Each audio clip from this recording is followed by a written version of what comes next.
तो हमको तो पता ही नहीं हो सकता कैसे। तो क्या है, हनुमान राम के बहुत बड़े भक्त है ना, वो मतलब वो उनके बिना जीना ही नहीं चाहते।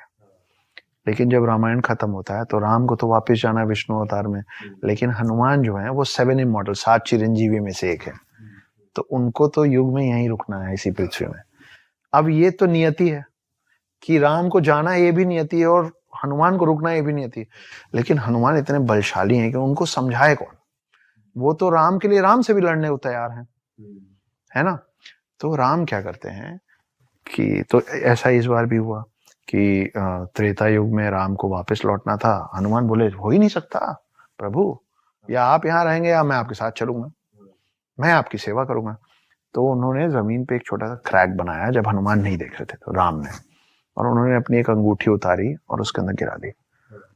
और राम जी ने बोला कि ओह उप्स, हनुमान हनुमान मेरी अंगूठी गिर गई, प्लीज ले आइए। हनुमान सूक्ष्म रूप में उस क्रैक के अंदर घुस गए।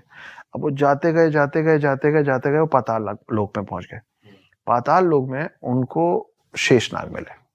तो शेषनाग बोले यहाँ क्या कर रहे हैं आप महाराज। तो बोले वो मेरे राम की अंगूठी गिर गई, ढूंढ रहा हूँ, मिल ही नहीं रही है। तो शेषनाग मुस्कुराने लग गए। तो हनुमान जी ने बोला कि आप क्यों हंस रहे हैं। बोले आप फिर बुद्धू बन गए इसलिए। बोले मतलब। बोले वो देखिए, जब वो पलटे ना तो वहां अंगूठियों का पहाड़ बना हुआ था। तो हर बार त्रेता युग में राम ऐसे ही बुद्धू बना के हनुमान को छोड़ जाते। देखिए जो 7 चिरंजीवी हैं, कईयों को उनका नाम भी नहीं पता, इसलिए मैं बता देता हूँ। हनुमान, परशुराम, अश्वत्थामा, कृपाचार्य, वेद व्यास जिन्होंने महाभारत लिखी है, रावण का भाई विभीषण, और राजा बलि। बाली सुग्रीव वाला बलि नहीं, राजा बलि सतयुग से आता है, उसकी अपनी कहानी, जिसके चक्कर में विष्णु जी ने वामन अवतार लिया था। ये 7 लोग हैं, ठीक है। तो ये सातों चिरंजीवी हैं, इमॉर्टल्स हैं, है ना। ये जब जब आए हैं तब से अभी। और ये सातों कहाँ अभी मतलब पाताल वो अर्थ पे ही हैं।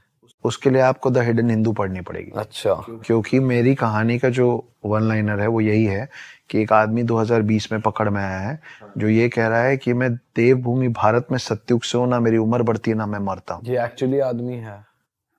पढ़िए, मैं रामायण का हिस्सा भी रहा हूं और महाभारत का भी, मैं राम से भी मिला हूं और कृष्ण से भी, और मैं वो 8वां चिरंजीवी हूं जिसके बारे में दुनिया ने अब तक सुना नहीं है, और मैं ढूंढ रहा हूं उन 7 चिरंजीवियों को जिनके बारे में हम थोड़ा बहुत जानते हैं।